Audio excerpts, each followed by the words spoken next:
Ma'asyiral muslimin yang dimuliakan Allah Subhanahu wa taala, akan membahas tafsir dari dua surat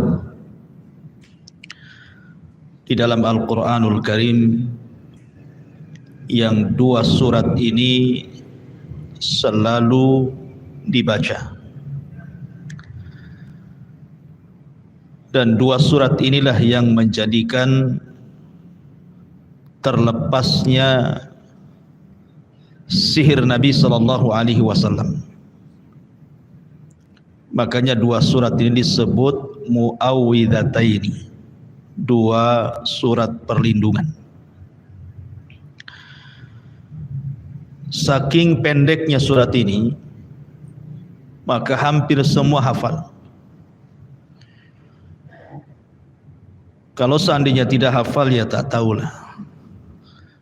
Karena surat ini sangat pendek sekali.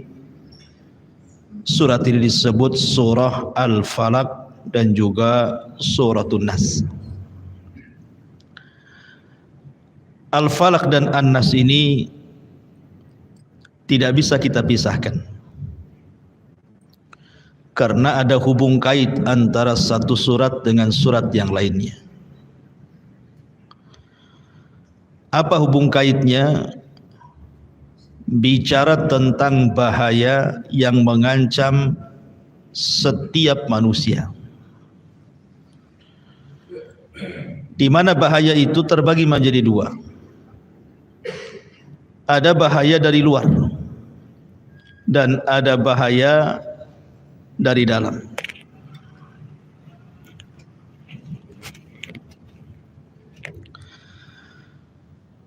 Adapun bahaya dari luar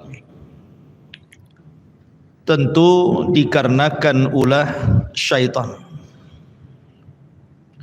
dan itu ada pada suratul Falaq. Adapun bahaya dari dalam adalah yang ditimbulkan hawa nafsu, dan itu ada pada suratun Nas. Dua-duanya bahaya, karena dua-duanya menimbulkan dua penyakit yang disebut dengan syubhat dan syahwat.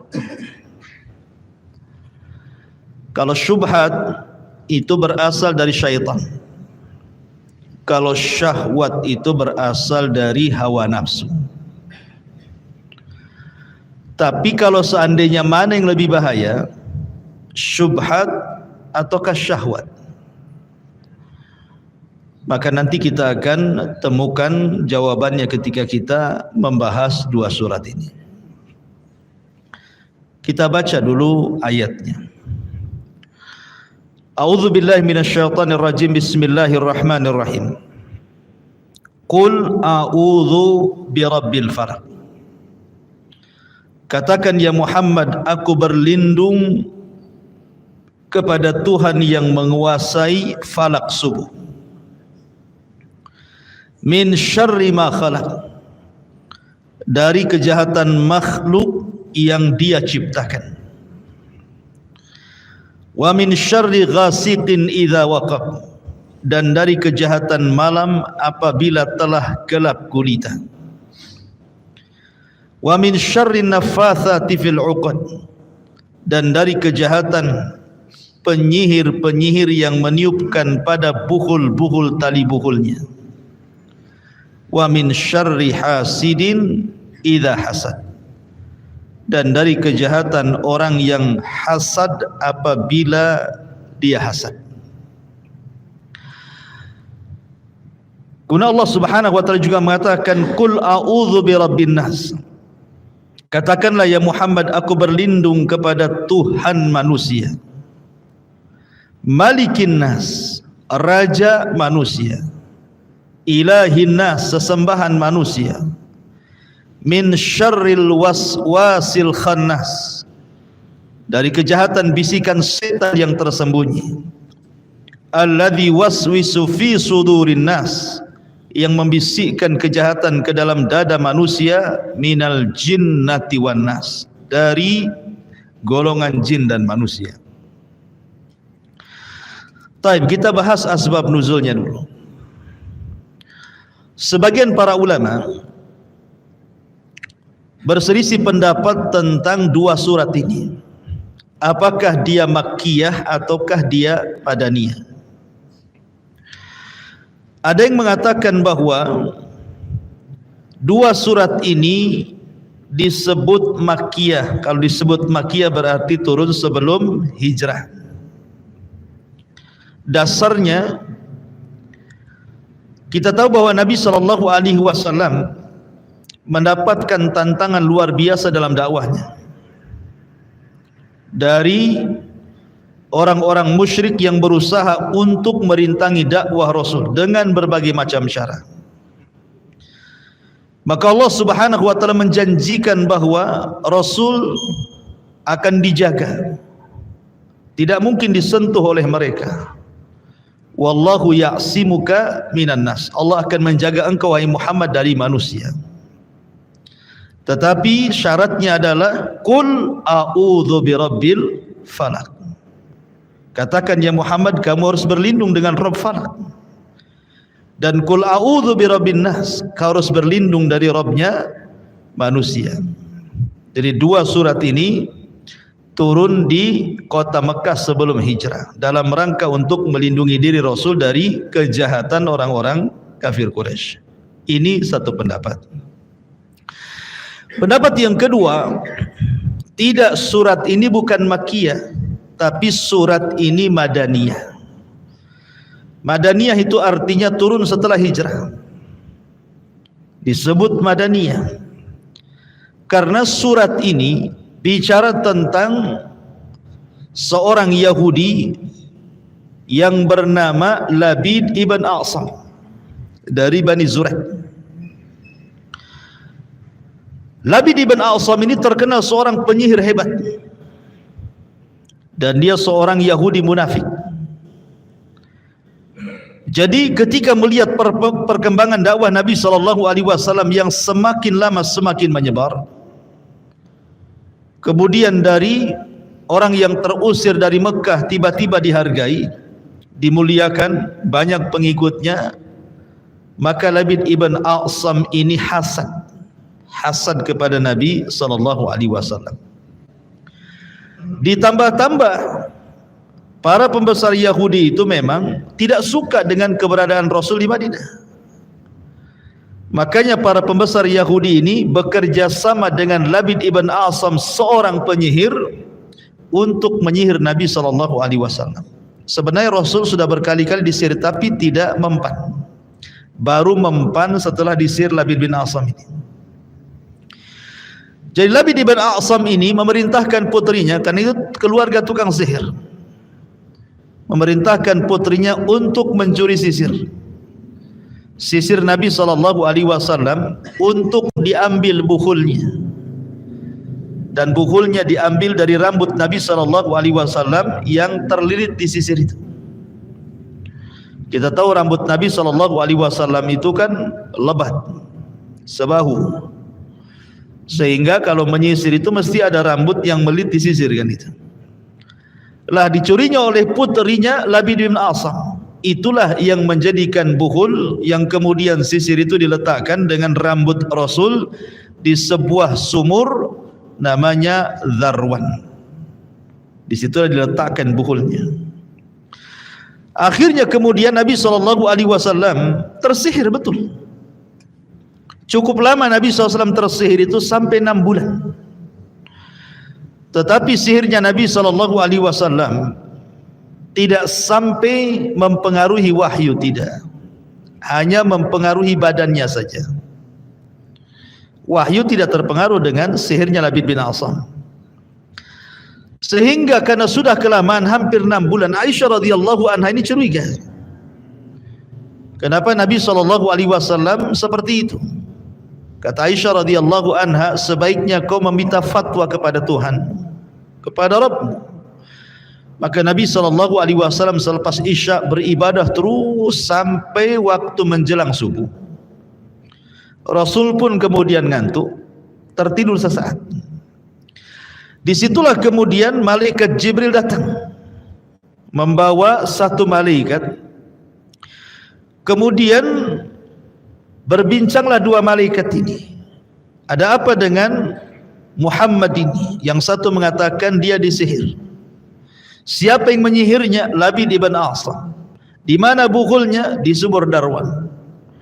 Akhirnya kemudian Jibril pun membacakan kepada Nabi SAW dua surat perlindungan ini. Qul a'udzu birabbil falaq min syarri ma khalaq wa min syarri ghasiqin idza waqab wa min syarri naffatsati fil 'uqad wa min syarri hasidin idza hasad. Qul a'udzu birabbin nas ila akhiril ayat. Maka hilanglah ikatan sihir Labid ibn A'sam itu.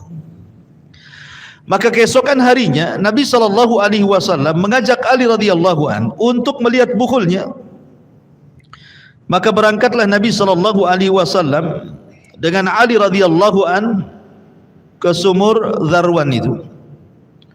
Kemudian Rasul mensifati bagaimana bukulnya, sangat menakutkan.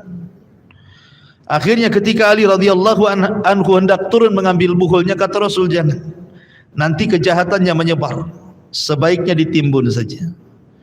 Akhirnya sumur itu ditimbun karena airnya berupa darah, untuk menghilangkan pengaruh sihirnya.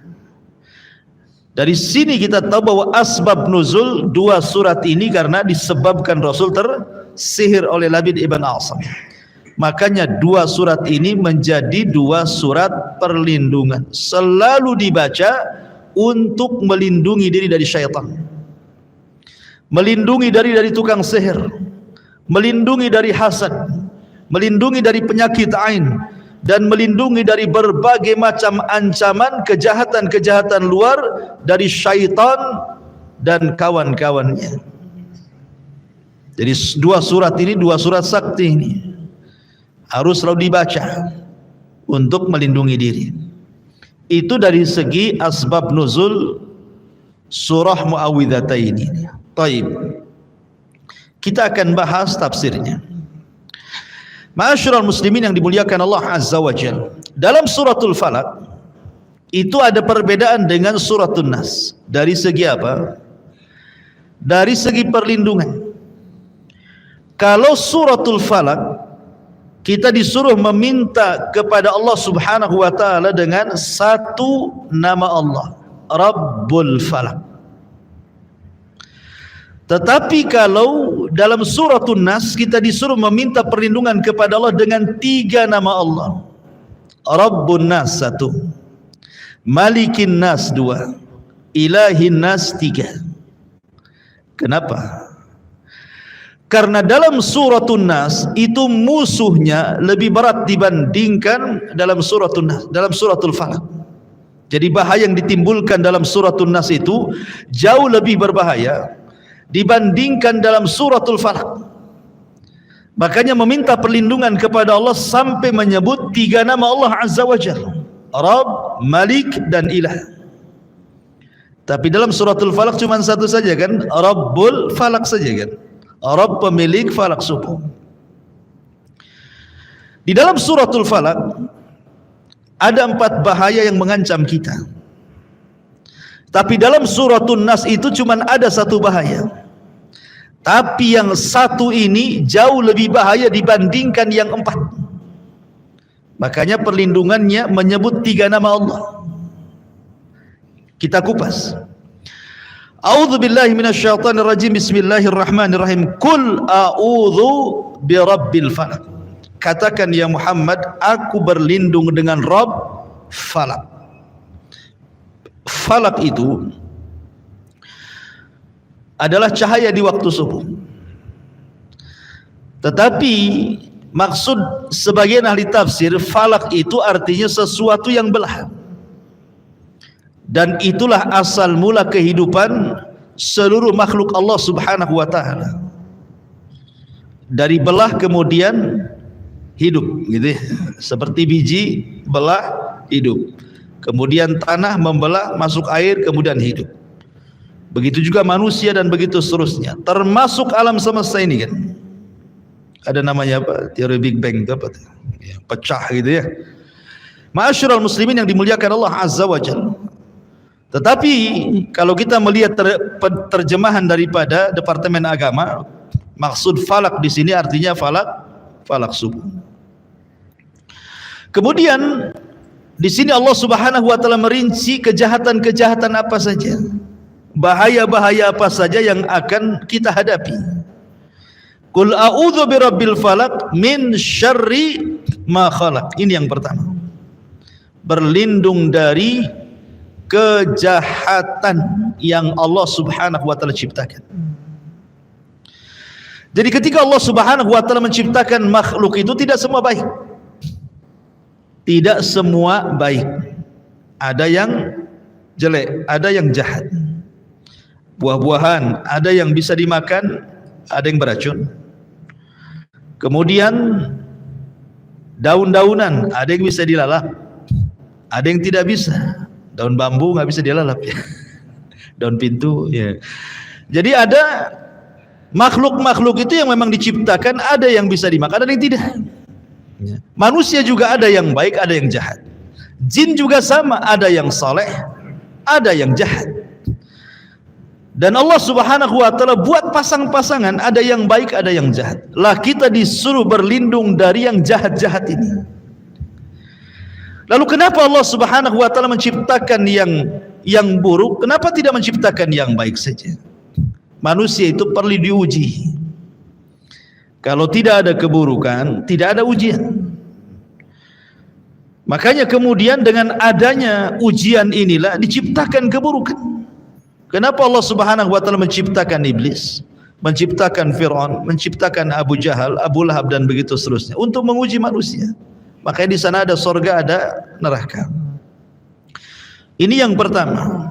Kita tidak akan membahas panjang kecuali memang pembahasannya nyambung. Kemudian yang kedua, min syarri ma khalaq wa min syarri ghasiqin idza waqab. Kemudian kita disuruh berlindung dari ghasiq. Ghasiq itu artinya malam. Idza waqab, apabila menutup. Sebagian ahli tafsir mengatakan bahwa yang dimaksud ghasiq itu artinya qamar, bulan, terutama bulan purnama. Makanya Nabi SAW pernah bersabda kepada Aisyah radhiyallahu anha dengan mengatakan ista'idzi billahi min syarri hadzal ghasiq. Wahai Aisyah, berlindunglah kepada Allah dari keburukan ghasiq ini. Ketika itu Nabi SAW bersabda kepada Aisyah radhiyallahu anha saat terjadi bulan purnama. Artinya berada di pertengahan bulan. Ya. Jadi bulan purnama itu adalah salah satu penafsiran daripada ghasiq. Kita berlindung dari bulan purnama. Ada juga yang mengatakan ghasiq itu ya malam, kegelapan malam itu ya ghasiq. Ada yang mengatakan bahwa seluruh yang terjadi di malam hari. Kenapa kemudian kita harus berlindung dengan perkara-perkara ini? Para ulama mengatakan karena kejahatan di malam hari itu lebih menguat dibandingkan kejahatan di siang hari. Kejahatan di malam hari itu jauh lebih menguat dibandingkan kejahatan di malam hari. Baik bicara sihir. Sihir itu dikirim di malam hari. Ya, orang-orang yang nyantet itu dikirim di malam hari itu. Kemudian dunia-dunia kesyirikan, dunia-dunia maksiat, dunia kemungkaran itu semua di malam hari. Semua di malam hari. Ada di siang hari, tetapi tidak menguat kejahatannya dibandingkan di malam hari. Coba lihat, seperti orang yang merampok, orang yang mencuri di malam hari, orang yang melakukan perzinahan, diskotik dan yang semacamnya di malam hari, ya kan? Kemudian juga binatang-binatang yang berbisa, yang menyakiti manusia juga keluar di malam hari. Termasuk wabah. Wabah itu penyebarannya banyak di malam hari. Termasuk juga dunia santet, perdukunan, sihir, tenung dan yang semacamnya, itu dikirim di malam hari. Sehingga kemudian Nabi SAW mewanti-wanti umatnya untuk berlindung dari malam hari, karena malam hari itu kejahatannya luar biasa. Makanya Allah Subhanahu wa taala mengatakan min syarri ghasiqin idza waqab. Ya, kita disuruh berlindung dari ghasik. Lalu kenapa kemudian Nabi SAW juga menasihati Ummul Mukminin Aisyah radhiyallahu anha untuk berlindung dari bulan purnama? Karena syaitan itu menguat itu di pertengahan bulan. Makanya ada sunnah-sunnah yang disunnahkan oleh Nabi SAW untuk mengurangi kekuatan syaitan dengan cara apa? Satu, bekam. Dan itu kan bekam disunnahkan di pertengahan bulan. Ya. Kenapa bekam itu disunnahkan di pertengahan bulan? Untuk merendahkan tensi emosi, supaya setan itu bisa dikurangi kejahatannya, karena setan itu masuk ke badan manusia lewat jalan darah. Fa inna syaitan yajri majra dam ibni Adam, kata Rasul. Setan itu masuk dari jalan darah.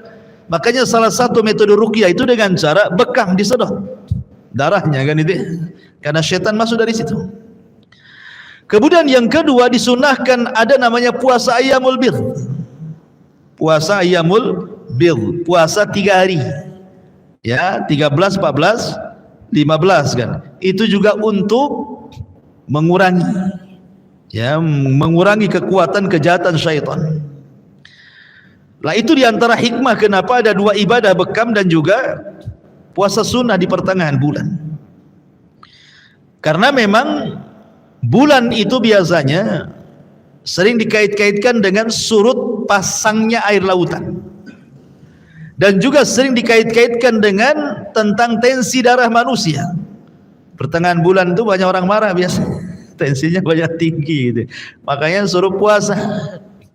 Jadi kalau ada yang marah-marah, tengok, baru tanggal 1 ini belum pertengahan bulan gitu.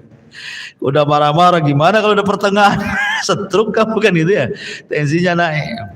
Baik, bismillahirrahmanirrahim. Di sini kita kembali, min syarri ghasiqin idza waqab wa min syarrin naffatsati fil 'uqad. Ini yang kita akan bentangkan sedikit karena berkaitan dengan maudhu tema kita malam ini. Min syarrin naffatsati fil 'uqad, dari keburukan nafatsat. Dalam bahasa Arab itu ada namanya nafkhun, nafsun, ya, ada nafkhun, nafsun, taflun gitu ya. Kalau nafkhun itu niup tapi tanpa ada ludah. Kalau taflun itu meludah tanpa ada angin. Kalau nafsun itu gabungan dari keduanya, angin ada ludahnya sedikit, itu disebut nafsun namanya. Inilah bahasa nafasat itu. Jadi kalau dukun meniup-niup, ya, itu campur angin, campur ludah, itu disebut nafasat namanya. Ya. Yang dimaksud di sini min syarri nafasat itu maksudnya apa? Dukun itu, ini kan jiwa-jiwa yang jahat. Dukun itu punya jiwa yang jahat. Dia meniup-niup untuk digabungkan dengan jiwa jahat dari kalangan syaitan. Ketika 2 jiwa ini berkumpul, antara jiwa jahat sang dukun dengan jiwa jahatnya syaitan, itulah disebut dengan sihir. Ya. Makanya di sini Allah mengatakan min syarrin nafatsa fil 'uqad. Uqad dalam bahasa Arab, makanya akidah itu disebut akidah karena sesuatu yang mengikat di leher. Ya. Jadi akdun itu adalah ikatan. Mungkin bahasa perdukunan itu disebut bukhul. Lah kenapa kemudian sihir itu akan terjadi dan akan mujarab dan akan sampai kepada yang disihir? itu karena ada 3 uqad. Jadi aqdun minas sahir, wa aqdun minal mashur, wa aqdun minas syaitan. Adapun aqdun minas sahir, ikatan dari yang hendak menyihir karena dia punya azam, punya keinginan kuat untuk melakukan kejahatan. Jadi memang dukunnya ini punya niat jahat untuk menyakiti orang. Kemudian yang kedua, aqdun minal mashur, ikatan akidah orang yang akan disihir ini tidak kuat. Mungkin ibadahnya kurang, ya mungkin jarang zikir, mungkin banyak maksiat gitu ya. Kemudian yang ketiga, aqdun minasyaitan, keinginan kuat dari syaitan juga ingin menyakiti orang yang disihir. Kalau 3 rangkaian akad ini terjadi, maka akan terkena sihir. Ya, jadi harus ada 3 ikatan di sini. Dari sang penyihir memang niatnya jahat untuk menyihir. Kemudian bekerja sama dengan jin yang jahat, memang niat untuk menyakiti orang yang akan disihir. Kemudian orang yang disihirnya pula dia rendah akidahnya, ya, kurang ibadahnya, kurang zikirnya, jahil terhadap ibadah. Maka kalau 3 rangkaian ini ada, cepat orang ini terkena sihir. Lah sihir yang menggunakan buhul ini sihir yang paling bahaya. Karena tidak semua sihir itu pakai buhul. Nanti saya akan jelaskan macam-macamnya. Tapi sihir yang paling bahaya itu apabila sudah menggunakan buhul. Inilah yang dilakukan Labid ibn A'sam kepada Rasul. Menggunakan buhul, dan buhulnya biasanya diambil dari orang yang akan disihir. Mungkin kukunya, mungkin rambutnya, mungkin bajunya, mungkin celananya. Ya, makanya kalau antum lagi jemur itu hati-hati itu hilang celana. Jadi buhul pula. Kok balik lagi gitu. Ya. Jadi dan sihir ini kalau sudah pakai buhul itu bahaya sekali. Karena kita dituntut untuk menghancurkan buhul itu masalahnya. Kalau ingin sembuh dari sihirnya, dituntut untuk mencari buhulnya dan dihancurkan. Baru sihirnya akan terlepas. Makanya kemudian sihir yang paling bahaya ini sihir yang menggunakan buhul. Sedikit kita akan bicara tentang masalah sihir. Sihir ini ada 2 macam sebenarnya. Ada sihir halal, ada sihir haram. Kok ada sihir yang halal itu? Maksudnya gimana? Sihir halal ini ada 2 jenis. Ada namanya sihrul bayan, dan ada namanya sihrul masma' namanya. Sihir bayan ini maksudnya seperti saya berceramah nih. Ya, antum terpukau dengan ceramah saya. Berarti antum tersihir. Ya. Terhipnotis bahasanya. Dengan gaya bahasanya, oratornya, tata letak bahasanya gitu ya. Jadi orang itu terpukau gitu ya. Sampai lupa istri, lupa apa nengoknya kan. Jadi dia tersihir dengan kata-kata. Tetapi sihir kata-kata pun bisa jadi jahat. Ya, kalau ingin menghipnotis orang. Menghipnotis orang datang ke pasar gitu kan. Beli belum dibayar, mana kembalinya Bu katanya. Akhirnya dia kasih kembalinya. Bayar aja belum. Ya. Kemudian yang kedua sihir masma'. Gara-gara mendengar. Dan ini biasanya ada dalam keluarga pasangan suami istri. Nih istri ini lagi masak gitu. Sebenarnya nggak enak masakannya, asin, kecut gitu, entah apa yang dimasukkan ke masakannya. Tapi suaminya ini memuji dengan pujian yang luar biasa. Wow, kamu ini chef internasional atau apa gitu ya. Pokoknya dipuji lah. Akhirnya istri ini terpukau dengan suaminya gara-gara pujian. Apalagi sambil mengeluarkan beberapa uang gitu. Langsung terpukau gitu kan. Ini sihir terpuji kayak gini ya. Lah ada namanya sihir haram. Lah ini kita akan bahas. Sihir haram ini sihir yang mengandung kekufuran, sihir yang mengandung kedustaan dan kesyirikan. Dan itu ada 3 macam. Ulama membahas sihir itu ada 3 macam. Ada yang mengatakan ada namanya sihrul abyad, ada namanya sihrul aswad, ada yang mengatakan sihrul ahmar. 3 sihir. Ada sihir putih, sihir hitam, sihir merah. Yang sekarang lagi viral sihir merah sama sihir hitam. Taib. Jadi sihir itu terbagi menjadi 3 ya. Ada sihir putih, sihir hitam, sihir merah. Konon katanya sihir hitam itu memang murni kejahatan. Kalau sihir putih memang untuk kebaikan. Sihir merah ini tengah-tengah. Tetapi ulama membantah istilah seperti ini karena tidak ada sihir kecuali hitam. Semua sihir itu hitam. Tidak ada merah, tidak ada putih, semua hitam. Lah ulama membagi sihir itu kepada 3 macam. Apa itu? 1 disebut sihrun khayali, sihir dalam bentuk hayalan. Dan medianya biasanya sihir khayali ini ada 4 macam. Bisa menggunakan media angin, bisa menggunakan media sungai, bisa menggunakan media api, dan juga bisa menggunakan media tanah. Dan biasanya sihir khayali ini biasa digunakan untuk penglaris. Biasanya orang datang ke dukun, kemudian minta penglaris, dibuatkanlah wifik-wifik, raja-raja gitu ya, hizab-hizab dalam bentuk tulisan, jimat, kemudian diletakkan di warung. Kalau dia menggunakan media angin, maka semakin angin itu kencang ke warung dia, gitu, ke warung orang yang disihir itu, maka akan semakin kuat pengaruhnya. Pamannya dia mau nyihir warung sebelah gitu ya, taruhlah buhul jimatnya di situ, maka semakin kencang tuh anginnya ke situ, semakin kuat sihirnya tuh. Nanti orang dihayalkan warung itu, mungkin menakutkan, nggak enak, macam-macam lah dibuat orang nggak datang ke situ, gitu. Itu kalau menggunakan media angin, ya.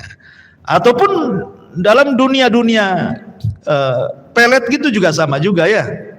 Ya, pamannya ada seorang perempuan gitu, udah tua sebenarnya, cantik pun tidak gitu. Tapi supaya kemudian dipandangnya bahwa dia wanita cantik, datanglah ke dukun minta susu pamannya. Bukan susu, bukan kembali, ada susu itu kembali itu. Susunya berapa gitu? Bukan susu emas tuh kan. Jadi bisa ditancapkan itu. Ya, itu lihat medianya. Kalau pakai media angin tadi, kalau ada angin tuh semakin dia nampak cantik, padahal dikhayalkan saja. Dia itu tidak cantik, cuma dikhayal oleh setan seolah-olah dia cantik gitu. Jadi ada namanya sihir khayali. Itu biasanya menggunakan dihayalkan manusia seolah-olah dia itu baik atau seolah-olah dia jahat, ya, untuk meretakan suami istri dan begitu seterusnya. Itu namanya khayali. Termasuk juga khayali itu juga dalam dunia hipnotis. Itu termasuk khayali juga dalam dunia hipnotis itu. Jangan salah, itu termasuk sihir khayali. Ya, dengan cara dipandang, dengan cara diasepi sambil ngerokok gitu ya, atau dengan cara diajak ngomong akhirnya lupa atau ditepu, akhirnya keluar semua uangnya gitu ya. Lah itu juga termasuk sihir khayali itu. Nah ini yang paling banyak di masyarakat seperti ini, menggunakan sihir khayali di sini untuk penglaris, untuk jodoh, pelet, memecahkan suami istri dan begitu seterusnya. Ini bahaya, ya, sihir khayali ini. Kemudian yang kedua ada namanya as-sihrul mu'athir. Ini yang paling bahaya, sihir yang mempengaruhi, yang disebut dengan sihir hakikat. Ini bisa membuat orang sakit, bisa membuat orang mati, bisa membuat orang pecah belah dalam suami istri gitu ya. Dan ini sebahaya-bahayanya sihir. Sihir hakikat ini sebahaya-bahayanya sihir. Dan sayang sekali di negeri kita ini banyak yang seperti ini. Ya, yang disebut dengan dunia tenung, dunia santet gitu ya. Ini masuk pada sihir hakiki. Ya. Sihir hakiki. Kemudian yang ketiga, ada namanya sihir majazi. Sihir majazi ini biasa dipakai oleh tukang-tukang sulap bahasa kitanya. Karena dia kan tidak menggunakan mantra-mantra, tidak menggunakan magic rajah-rajah ataupun jimat-jimat, tapi menggunakan bahan-bahan kimia, kecepatan tangan, tipuan. Ini pun bagian sihir. Karena ini kan berdusta, dia sedang berdusta, tapi tidak sampai taraf kesyirikan kan itu ya. Tidak sampai taraf kesyirikan karena tidak menggunakan solawat-solawat, tidak menggunakan bacaan-bacaan jimat-jimat, tidak. Dia hanya keterampilan saja. Ini pun ulama memasukkan bagian daripada sihir. Sihir majazi namanya. Ya. La ma'asyiral muslimin yang dimuliakan Allah Subhanahu wa taala. Kenapa dunia sihir ini Nabi Allah Subhanahu wa taala suruh berlindung kita dari dunia sihir ini? Karena memang sihir ini kekufuran. Sihir ini kesyirikan, sihir ini kedustaan. Coba bayangkan, dalam dunia sihir itu ada namanya at-tamaim. Tamaim ini ya ibarat daripada semacam kertas ya, ataupun kain yang kemudian ditulis wifik-wifik raja-raja ataupun yang semacamnya, atau huruf-huruf hijaiyah yang terputus-putus kemudian disambung-sambung atau huruf-huruf gitu. Dan terkadang yang kenapa berbahaya tamaim ini, terkadang ada ayat-ayat Al-Quran seperti ayat-ayat kursi atau ayat-ayat yang lain itu yang dihinakan di situ. Itu masalahnya kenapa dunia syirik ini lekat dengan istihza bil Quran, mengolok-olok Al-Quran. Makanya ketika saya mendengar yang lagi viral ini mengajarkan di murid-muridnya bahwa kita akan belajar satu kitab namanya Syamsul Ma'arif Al-Kubra katanya, kemudian juga Mamba Usulul Hikmah, kemudian juga kitab Al-Awfaq. Ini tiga-tiganya ini kitab sihir, jangan salah. Ini tiga-tiganya kitab sihir. Sayangnya ada di beberapa pesantren itu diajarkan seperti Syamsul Ma'arif ini. Kitab Syamsul Ma'arif ini dikenal dalam dunia sihir itu rujukan sihir dunia. Itu bukan kitab istilahnya rujukan sihir Indonesia, tidak. Satu dunia merujuk kepada kitab Syamsul Ma'arif ini. Ada yang mengatakan bahwa sebenarnya ulama meragukan tentang apakah betul kitab ini dikarang oleh Ahmad ibn Yusuf Al-Buni gitu ya, seorang mazhab Maliki. Kenapa demikian? Karena kita tahu bahwa Ahmad ibn Yusuf ibn Ali Al-Buni Al-Maliki ini banyak karyanya. Ada 40 kitab lebih beliau karya, dan semua jadi rujukan ulama terutama dalam dunia sufi. Apalagi kemudian sosok ulama ini sezaman dengan ulama besar seperti Ahmad Abul Faraj Ibnu Jauzi, ma'ruf Imam Ibnu Jauzi, pengarang kitab berbagai macam kerohanian ya, Talbis Iblis, Ad-Da'wa Dawa dan yang lainnya. Kemudian juga Ibnu Asakir, seorang ahli hadis. Cuman memang dalam biografinya konon katanya pengarangnya ini di akhir hayatnya dia tinggal di Mesir. Kemudian sering merenung ke gunung-gunung. Jadi dia sering merenung ke gua-gua, itikaf di gua, itikaf di bukit, itikaf di gunung gitu ya. Lah sehingga kemudian ulama ini ada yang kemudian mengait-ngaitkan jangan-jangan ketika Syamsul Ma'arif Kubra ini dikarang oleh beliau itu ada komunikasi dia dengan jin, atau mungkin jin mengajarkan ilmu-ilmu tersebut kemudian ditalkinkan kepada beliau, kemudian ditulis, maka munculnya karya Syamsul Ma'arif Kubra ini. Karena dia suka semedi di atas gunung itu itikaf. Ya, sekali lagi ada yang menduga-duga seperti itu. Ada juga yang sampai sejauh mendugaannya, jangan-jangan kitab itu sebenarnya dikarang oleh jin, oleh raja jin, kemudian dinasabkan kepada ulama ini. Karena kitab aslinya itu dipertanyakan. Kitab asli Syamsul Ma'arif Kubra ini dipertanyakan.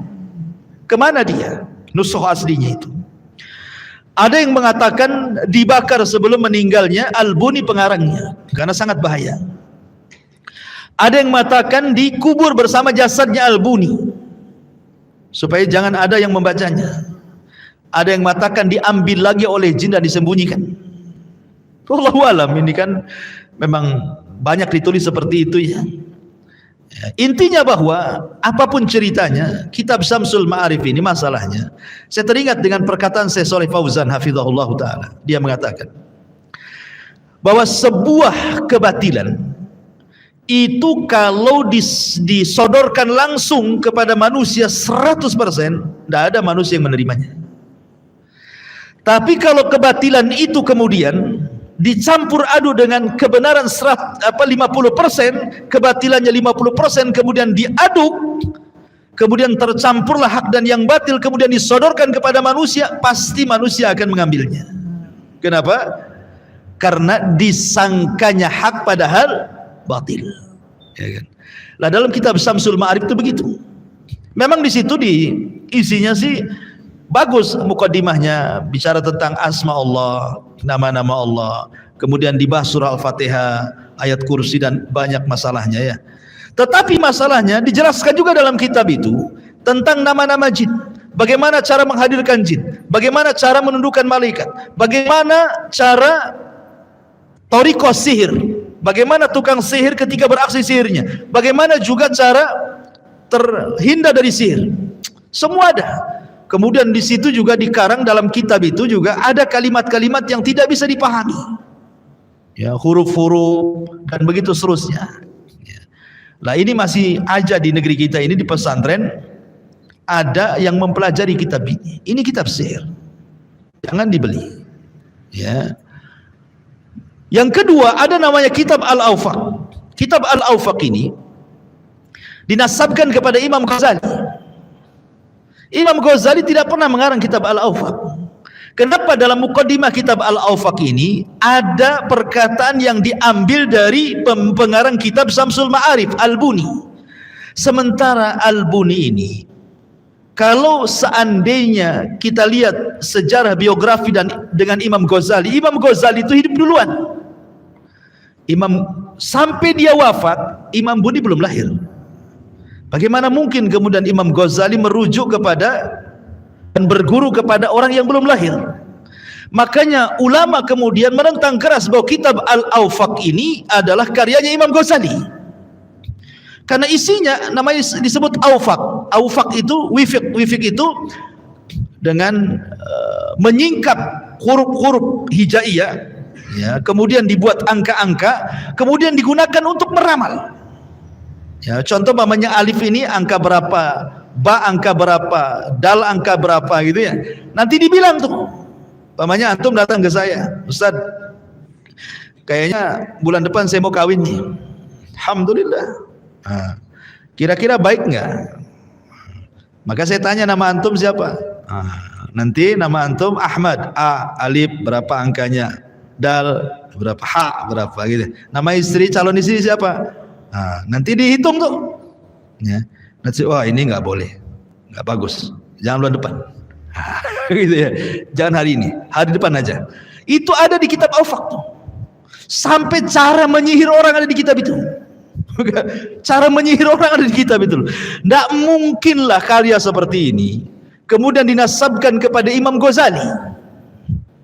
Ya, mustahil. Apalagi kemudian dalam kitab Mamba Usul Hikmah dan kitab-kitab lain banyak sebenarnya. Dan sayangnya kemudian juga dipelajari di beberapa pesantren gitu. Ini kitab sihir, jangan dipelajari. Ya. Taib. Makanya kemudian karena ada sebagian orang menganggap bahwa kitab-kitab tersebut berbahasa Arab dan sebagiannya kemudian dinasabkan kepada Imam Ghazali dan yang lainnya, muncullah istilah-istilah dukun putih. Karena rujukannya kitab-kitab kuning, ya, makanya disebut dukun putih. Kalau dukun-dukun hitam nggak kenal kitab-kitab kayak gini. Dukun hitam itu ya disemedi-semedi di gua-gua lah. Langsung komunikasi dengan jin-jin yang ada di gua-gua, di bukit-bukit, lembah-lembah itu kan. Ya, jadi padahal ma'asyiral muslimin yang dimuliakan Allah Azza wa Jalla, sekali lagi maka saya sarankan jangan belajar kitab-kitab seperti ini. Karena di internet juga banyak, dicari saja itu. Ya, nanti keluar tuh, antum pula belajar itu. Jadi dukun putih. Ya. Ma'asyiral muslimin yang dimuliakan Allah Azza wa Jalla, intinya kembali kepada pembahasan min syarri naffatsati fil 'uqad. Dari hembusan-hembusan, tiupan-tiupan tukang-tukang sihir yang disihirkan ke buhul. Ma'asyiral muslimin yang dimuliakan Allah Azza wa Jalla, buhul ini ada yang sifatnya masyrub, disuruh minum. Ada makul, disuruh makan. Ada juga yang diletakkan di air, dihanyutkan. Ada juga yang digantung, ya, di rumah-rumah gitu ya. Ada juga yang dipendam. Ya. Ada juga buhul itu berupa macam-macam. Ada berupa batu ake, umpamanya kan. Umpamanya batu ake itu diisi. Ya, kemudian habis diisi, itu jadi buhulnya tuh, suruh pegang. Kemudian diambilkan golok, dibacok nggak apa-apa. Gitu ya kan? Dibakar nggak apa-apa. Dibor nggak apa-apa, umpamanya kan. Padahal bornya terbalik. Coba kalau bornya ke sana tembuskan, dan bor itu ada dua mata tuh ya.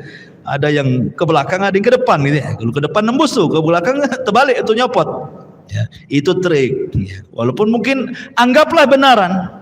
Nah, terkadang orang-orang seperti ini itu diberikan buhul semacam seperti itu, diisi bahasanya. Diisi gitu ya. Ya, jadi akhirnya kemudian kebal bacok, kebal peluru, tapi tidak kebal.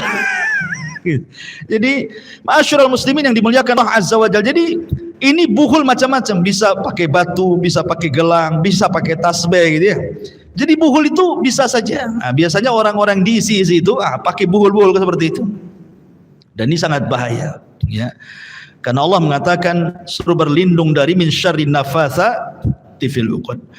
Kemudian Allah mengatakan wa min syarri hasidin idza hasad. Adapun tentang bagaimana caranya kita menghindar dari sihir, ya tentu yang pertama membaca Quran lah ya. Ada bacaan umum, ada bacaan khusus. Bacaan umum ya secara umum Al-Quran itu bacaan umum. Secara khusus ya seperti Qul a'udzu birabbin nas, Qul a'udzu birabbil falaq. Kemudian kalau memang antum bisa pesan kepada orang yang umroh, suruh belikan kurma. Kurma ajwa namanya. Kurma yang hidup di kota Madinah. Itu untuk meruqyah bagus tuh.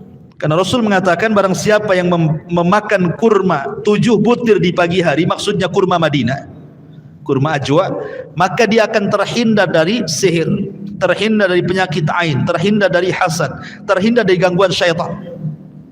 Nah, pesanlah sama orang-orang yang haji atau umrah, atau pas antum umrah belilah banyak-banyak 1 karung gitu kan. Nah, bisalah antum untuk ruqyah keluarga itu. Ataupun melazimkan zikir.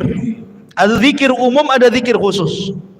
Ya zikir umum ya biasalah, sambil jalan kita zikir, di mobil kita zikir, ya kapanpun kita berzikir. Ada zikir khusus, namanya zikir pagi petang itu kan, ada ya zikir pagi petang itu. Lah itu sangat baik sekali itu. 3 perkara ini saja ini sudah cukup menangkal sihir sebenarnya. Ya, lihat Islam itu mudah sekali. Menangkal sihir tidak perlu datang ke tukang sihir. Menangkal sihir tidak perlu datang ke dukun minta jimat, minta raja, minta pembersihan rumah dan begitu seterusnya gitu. Tidak perlu ngapain dibersihkan, pakai sapu saja kan kalau membersihkan rumah. Jadi tidak usah datangkan orang itu. Kalau ingin bersih, sewa pembantu saja bersih itu. Apa yang datang dukun pula?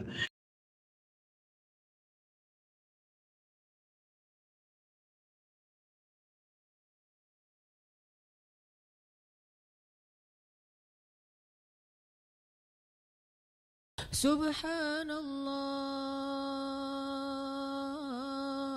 walhamdulillah wa la ilaha illallah wallahu akbar. Subhanallah.